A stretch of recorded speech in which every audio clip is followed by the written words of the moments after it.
example, we sell protein. Let's take a look at if you were to sell the Underwood Typewriter. It's an old product, but every product has a service, and every service has a product. It's true with shoes, think Zappos, and pizza, think Domino's, think Sephora, who inspire their customers to use a virtual artist to get a 3D live experience using augmented reality on a cell phone. We need to put the customer first and understand them.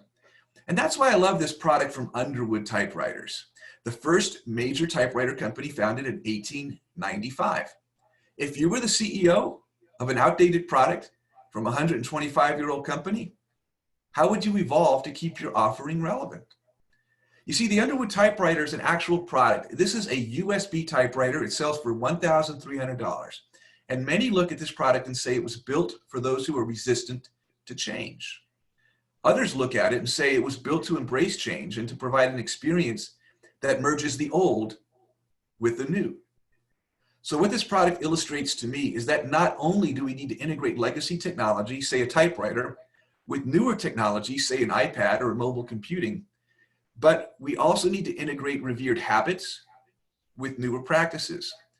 You see, innovation is often best realized by combining two existing things to make something new. It's about finding new ways to deliver new answers.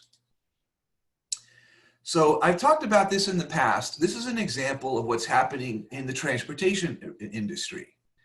You know, people can lease a car, but Volvo really is taking that to the next level when they started leasing or allowing organizations who buy and rent airplane engines to be able to rent them.